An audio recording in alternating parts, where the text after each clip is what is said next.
माँ वैष्णो देवी। आपने जम्मू की वैष्णो माता का नाम अवश्य सुना होगा। आज हम आपको इन्हीं की कहानी सुना रहे हैं, जो बरसों से जम्मू कश्मीर में सुनी व सुनाई जाती है। कटरा के करीब हंसाली ग्राम में माता के परम भक्त श्रीधर रहते थे। उनके यहाँ कोई संतान न थी। वे इस कारण बहुत दुखी रहते थे।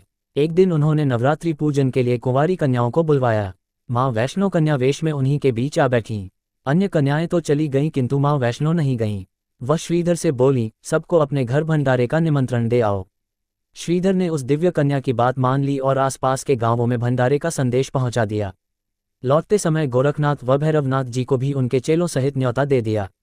सभी अतिथि हैरान थे कि आखिर कौन सी कन्या है जो इतने सारे लोगों को भोजन करवाना चाहती है। श्रीधर की कुटिया में बहुत से लोग बैठ गए। दिव्य कन्या ने एक विचित्र पात्र से भोजन परोसना आरंभ किया। जब कन्या भैरवनाथ के पास पहुंची तो वह बोले, मुझे तो मांस व मदिरा चाहिए। ब्राह्मण के भंडारे में ये सब नहीं मिलता।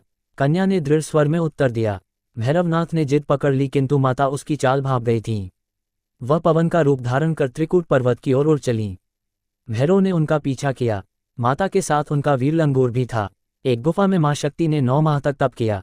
भैरव भी उनकी खोज में वहां आ पहुंचा। एक साधु ने उससे कहा, जिसे तू साधारण नारी समझता है वह तो महाशक्ति हैं। भैरव ने साधु की बात अनसुनी कर दी।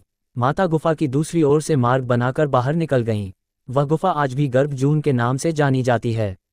देवी ने भैरव को लौटने की चेतावनी भी दी, किंतु वह नहीं माना। मां गुफा के भीतर चली गईं। द्वार पर वीर लंगूर था। उसने भैरव से युद्ध किया। जब वीर लंगूर निढाल होने लगा तो माता वैष्णो ने चंडी का रूप धारण किया और भैरव का वध कर दिया। भैरव का सिर भैरव घाटी में जा गिरा। तब मां ने उसे वरदान दिया कि जो भी मेरे दर्शनों के पश्चात भैरव के दर्शन करेगा उसकी सभी मनोकामनाएं पूरी होंगी। आज भी प्रतिवर्ष लाखों श्रद्धालु माता वैष्णो के दर्शन करने आते हैं। गुफा में माता पिंडी रूप में विराजमान हैं।